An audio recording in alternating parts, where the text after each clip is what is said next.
Hello, today we're going to be in Daniel chapter 3. I think it's one of those exciting chapters in all the book of Daniel, and really all the Old Testament, as we see the faith of these three young Hebrew boys. So I hope you'll turn me to Daniel chapter 3. Notice it says, Nebuchadnezzar. Now the Septuagint has, in the 18th year of Nebuchadnezzar, following Jeremiah 52:29. Now, it's not here in the Masoretic text, so we're not sure. This is Nebuchadnezzar II of the Neo-Babylonian Empire. Notice it said, the king made an image. Now, it's possible that he was trying to unite the political and religious elements of his very diverse kingdom into a unified whole, and that was the purpose of this image. This word in Hebrew for image is a very wide Hebrew term. It can mean obelisk, and because of dimensions, many think it wasn't so humanoid as maybe like a modern art symbol of a very tall, slender man. Some even think it's related to the image that Nebuchadnezzar had in his dream in chapter 2, which is quite possible. Now, notice where it says, of gold. Now that means overlaid with gold probably, and the height of which was 60 cubits, and the width was 6 cubits. Now that's about 90 feet by 6 feet. We know from archaeological discoveries that Egypt was on the decimal system 10, but Babylon was on the system of 6. And because the measuring reed was 6 cubits long. And so now, someone said this is too tall of an image for anyone to build. Well, the Colossus of Rhodes was 70 feet tall, and this one was only 60 feet tall. So it's about 60 feet by 6. Now, some think that the base was very tall. That's why it made it look so funny. In the plain of Dura, now we don't know where that is, but we have archaeologically found a large base about 6 miles from the city of Babylon that's 45 feet by 45 feet by 18 feet. That is some thick base. And some think that's exactly what we have here in this image of gold. Notice it says, he set it up in the plains of Dura. Now, Duru in Aramaic means a enclosing wall.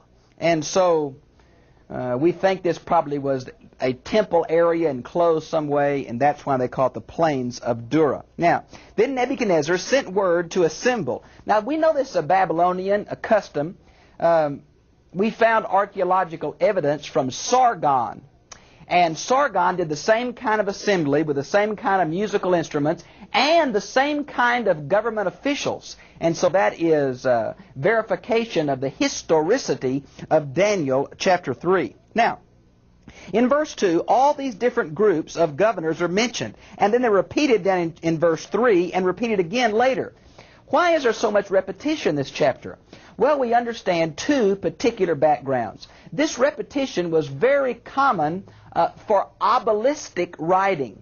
It's also very common for Hebraic literature, which was memorized, and the repetitive system made the pneumatics much more easier, I guess. Now, in verse 3, we have the satraps, which would be like the princes, and we have the prefects, which would be like the military commanders. The governors would be the civic leaders. The counselors would mean counselors of the laws of the land. Then we have the treasurers, obvious, judges. Magistrates would be the sheriffs. Then the rulers of provinces, that would be the lesser officials. Now it's surprising, but these words, some are Median origin, some are Persian origin, and some are Aramaic origin. We're going to see the same phenomenon in the list of musical instruments. Some are going to be Greek, some are going to be Persian. Now we must remember, this has been used as an evidence for a late date of Daniel sometime down the Maccabean period. But really we learn from archaeology that there were Greek ports both in Syria and Palestine and on the Black Sea in the 6th century BC. So these are probably loan words, and it's not uncommon that these terms have been used for musical instruments, which were also imported, and the same is true of these government officials. Apparently the titles were used from other governments of previous periods or surrounding nations. Now, Notice it says, verse 4, "And the herald loudly proclaimed, To you the command is given, O peoples, nations, of men of every language, that the moment you hear the sound of," and here we have a list of these musical instruments. It's impossible to go through this and try to describe what each one of them represent because we've lost the meaning of many of them. Most of them seem to be either stringed instruments or wind instruments, although some experts say that some of them are percussion. We're just not sure. Now, apparently what involved here is the Babylonian national anthem. I'm sure something like Hail to the Chief or something like we play when the president enters. They played something like that because there's a bit of egotism here in Nebuchadnezzar in setting up this image and having people bow down and worship it. There's obvious divine connotations. We're not sure if the Neo-Babylonian kings claimed deity as the pharaohs claimed deity. We're just not sure, but there is obviously an element of worship here. You can see the word fall down in verse 5, repeated in verse 12, which shows the religious nature. Now let's go to verse 6 if we could. Notice it says, they were in leading positions, namely Shadrach, Meshach, and Abednego. These men, O king, have disregarded you. They do not serve your gods or worship the golden image which you've set up. Now notice here's the idea of the religious factor. We have the racial factor when it says these Jews. We have the administration factor when it says which you appointed over the administration of Babylon. And now we have the religious factor. They knew well that these boys were faithful to their ancestral God, Yahweh, and they knew it was a way to trick them and bring them down, and so they used it. Notice it says, and Nebuchadnezzar was in rage and anger. Several times through here it says, look at verse 19, filled with wrath, and his facial expression was altered. Well, he wasn't used to being said no to, I want to tell you. And here these three would not bow down. Now, he gives them a second chance in the last, in 14 and 15.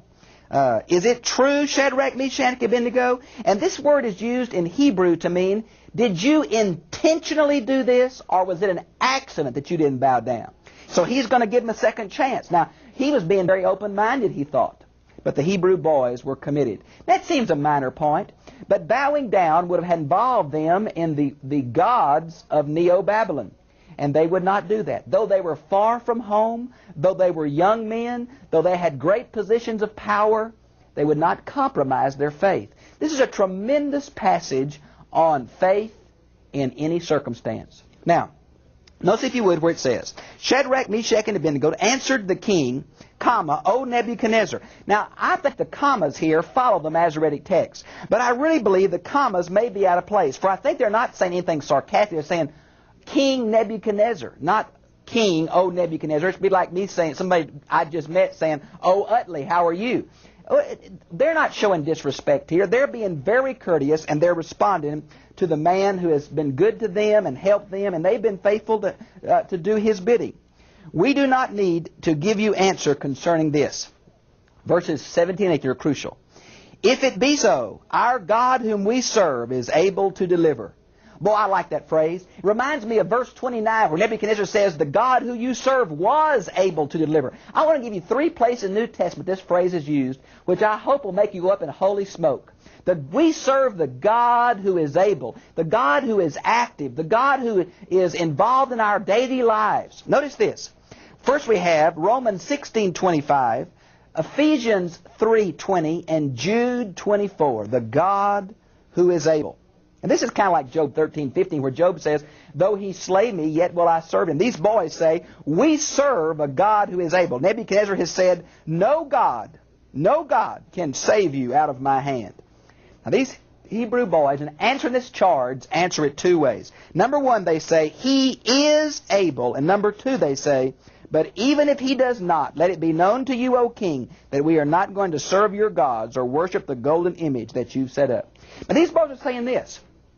We serve a God who is powerful enough to deliver us.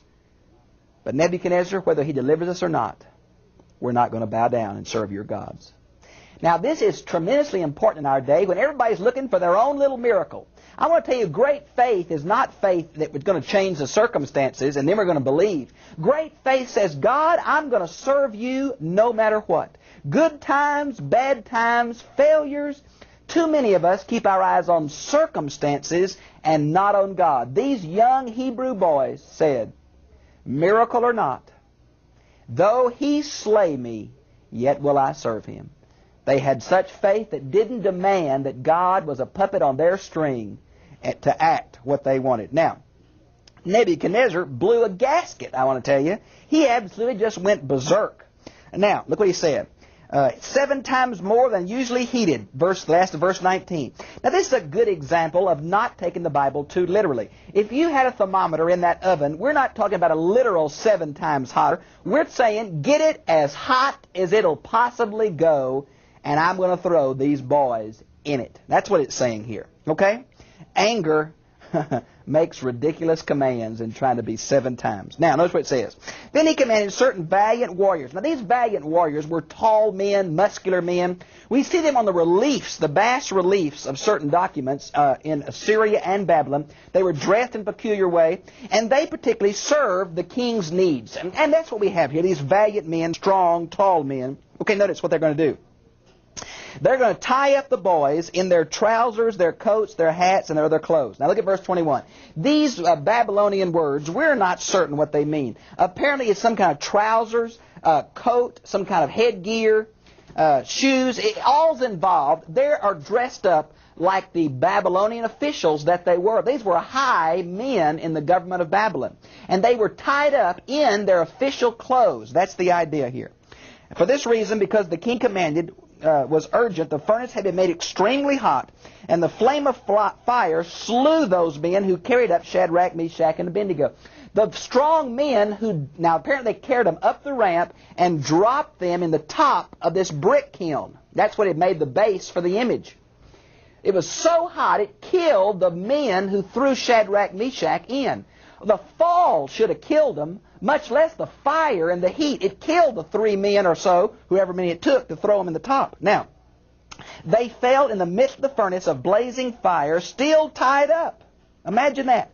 Now, at this point, it's amazing to me that the Septuagint inserts 2 apocryphal books, the Song of the 3 Youths and the Prayer of Azariah. Now, they say that these boys were kept by the angel of the Lord, and that the dew of heaven surrounded them and kept them from being burned. Now, these 2 apocryphal editions are not in your Bible, but this is where they're inserted in the Septuagint. The Septuagint is available for English readers, and if you want to read those, you can see that. Now, then Nebuchadnezzar the king was astonished and stood up in haste. He responded and said to his high officials, "Was it not 3 men we cast in the midst of the fire?" And they answered and said, "Certainly, O king." Well, now here's the picture. This dome-shaped kiln with a ramp going to the top. The boys had been thrown on the top, but the king was looking at the hole in the bottom where the charcoal was put in and the ashes taken out. And down in that charcoal, lo and behold, he sees 4 people walking in the midst of the flames. I get cold chills thinking about it. They not only didn't fall, they are protected, and they're walking in the midst of the flames. And Nebuchadnezzar says, "How many did I throw in?" They said, "You threw in 3, king." And look what he's going to say. "Look, I see 4 men loosed and walking about in the midst of the flame without harm, and the appearance of the 4th is like the son of the gods." Woo! Nebuchadnezzar just croaked, I want you to know. Now, who is this 4th person? We don't know. The angel of the Lord, the pre-incarnate Christ. I get so tickled here. Nebuchadnezzar walks kind of close, not too close to get burned, but close to that, and he says, "Shadrach, Meshach, and Abednego, come out." Friends, he wanted no part of that 4th person in that flame. He asked the 3 Hebrew boys to come out, but the 4th guy could just stay in there for all Nebuchadnezzar cared, and so he called the 3 boys out. And notice it says he came near to the door, called the boy's name. All these officials, satraps, and perfect, they're all there, and they inspect these 3 Hebrew boys. There was not the smell of smoke. Their hair wasn't singed. They weren't hurt at all. What a miraculous deliverance. You say, was it because of the faith of these 3 boys? Well, yes and no. You see what Nebuchadnezzar had done? He had put God to the test. He had said, "No one's able to deliver you out of our hand." And those Hebrew boys said, "Our God is able." Now, you understand, we're not sure He'll do it. But we want you to know He can do it if He wants to do it. If He chooses not to, we'll just die in the flames, but we're not bowing down. Now you see, God was put to the test. I think that's why he responded. I think he loved these Hebrew boys. There's been many through history been killed in the fire for their Christian faith.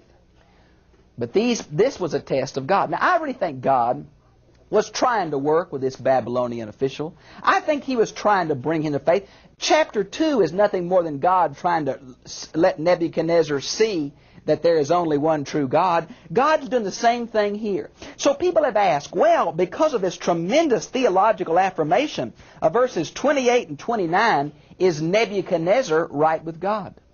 Well, it's the same kind of thing he did back in chapter 2, verses 46 through 48.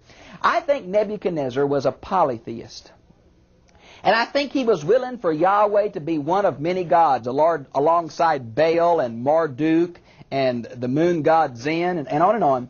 But I don't think he was willing to transfer his faith totally from his gods and himself to Yahweh.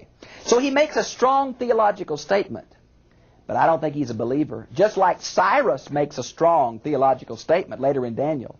But I don't think he's a believer. Let's look at the statement. Nebuchadnezzar responded and said, boy, can't you just hear the tone of his voice? Blessed be the God of Shadrach, Meshach, and Abednego. Hananiah, Mishael, and Azariah is their Hebrew names. Who has sent his angel and delivered his servants, who put their trust in him, violating the king's command, and yielded up their bodies so as not to serve or worship any god except their own God. Now Nebuchadnezzar's got a pretty good statement here. Number one, he realizes that trust is a very important factor. And I want to tell you, biblically speaking, trust is the key. It's the gracious God and the faithful response of man. In the New Testament, the word trust, the word faith, and the word believe all have one Greek root. Biblically speaking, the ideal of trust is a transfer of faith in ourself or trust in ourself totally to God. Now that's certainly what they did because they put their lives on the line. Notice where it mentions here the ideal of monotheism. They wouldn't serve any God but Him. Notice the exclusive element that Nebuchadnezzar recognizes. Continue. Therefore I'll make a decree that any people, nation, or tongue that speaks anything offensive against the God of Shadrach, Meshach, and Abednego shall be torn limb from limb. This was another normal form of capital punishment. You might want to see Daniel chapter 2 verse 5 and 1 Samuel 15:33, where Samuel hacks Agag to pieces before the Lord. Well, apparently that was a common way of execution for religious or secular or civil purposes. And their houses reduced to a rubbish heap. Now this also is a very common practice that we see from Ezra chapter 6 verse 11. Okay? Inasmuch as there is no other God who is able to deliver in this way. Man, I like that. No other God who is able to deliver. I'm sure he'd called on Marduk and all those other gods of Baal and all that, but they hadn't come across like that. Isn't it amazing the kind of action that God does? There's a wonderful book out. I believe it's by Wright, which is called The God Who Acts. Friends, we serve a God who acts and who's involved in our lives. Now, you may say these boys were kind of picky to not bow down when everybody else did, and it wouldn't have hurt them to compromise a little bit. But I want to tell you, these boys' faith is the key. The issue is not as crucial as their faith response. They believed God, and with the best light they had, they responded in a faithful, appropriate, non-arrogant way. And look what God did. God sent either His angel, and I believe sometimes in the Old Testament, the angel of the Lord is a euphemism for the pre-incarnate Jesus Christ. Let me give you an example. Remember the angel at the burning bush? It said an angel of the Lord caused the bush to burn, and God spoke out of the bush. There's a good example in Exodus chapter 3 of exactly what I'm talking about. Now, this apparently is the fourth one. When it says one like unto the sons of the gods, it just means it was a humanoid form. It's kind of like when the centurion at the cross says, surely this was a son of God. I don't think he was really recognizing theologically that Jesus was God incarnate and all the theology connected to the New Testament. I don't think this king is understanding what he's saying. He is making an affirmation that there's a beautiful humanoid person that delivered them. Now, whether it's the angel of the Lord or the pre-incarnate Christ, I'm just not sure. Now, notice if you would where it mentions here, then the king caused Shadrach, Meshach, and Abednego to prosper in the province of Babylon. He restored to them their rank And they were better off than they were before. I want to go through here, and I want to say to you why I think this is such a tremendous example for us who live by biblical faith. Number one, think of these boys' ages. They're young men. Now, it's been 3 years, 4 years, 5 years since they've been captured. They're their late teens, early 20s, something like that. They're away from home. Their temple has been destroyed. For all they know, the covenant God has abrogated His covenant. All the hope that they trusted in was destroyed when Jerusalem fell. So here they are, cut off from parents, cut off from friends, cut off from the temple, and yet they're faithful. Faithful. Notice they had great prosperity. They were servants of the ruler of the known world, the Fertile Crescent of that day. They were in places of high responsibility. But friends, it didn't make any difference. When it came down to worshiping God, they wouldn't make any compromise. They wouldn't make any deal. Now, the thing I like the most is, number one, they didn't demand from God a miracle of changed circumstances. I sometimes feel that modern Christians are more concerned about their health, wealth, prosperity, good cheer than they are about the name of God. I want to tell you, these three boys said, we know our God's able. We know He can do it. We're not sure He will. We know He can. But whether He does or does not, we're not going to compromise on what we think is important. Man, that is beautiful. Don't you wish the young people of our day had that kind of faith? Don't you wish the adults of our day had that kind of faith? A faith that does not demand a miracle. I have down here, they stood on conviction when in the minority, regardless of circumstances. And look at the last one I put down. They had full assurance in God, verse 17. That was their hope. Now, Nebuchadnezzar was a powerful man, but God was the one they were trying to please. You know, I hope we're careful today and really analyze who and what we are. Why do you do what you do? Do you do it to please a denomination or a preacher? Or do you do it just to go along with the status quo of what you feel comfortable with, what you've always been taught? Or are you willing to say, based on my best understanding of the Bible, I'm going to do this irregardless of what anybody else thinks, but then do it with tact and love and respect for others? You see, sometimes we act on conviction, but it comes across judgmental and ugly and critical. These boys acted with the greatest tact and the greatest faith. We need, to put a New Testament phrase, to speak the truth in love. Boy, wouldn't you like to have been there when old Nebuchadnezzar walked up and called those boys out of that fire? And I want to tell you, the God that delivered them out of that fire is the God who loves you, sent His Son to die for you, has made the promises that whosoever will call on the name of Jesus shall be saved. Friends, the same God who is able is the God that we know. And He loves you. And He knows where you are. And He knows what you're going through. Hang in there, Christian. Live that life of love and faith, irregardless of circumstances, because the God who is able cares for you. And nothing and no one is able to pluck you out of our Father's hand. I've really enjoyed being with you. And I'll see you again, same time, same place, next week. God bless you.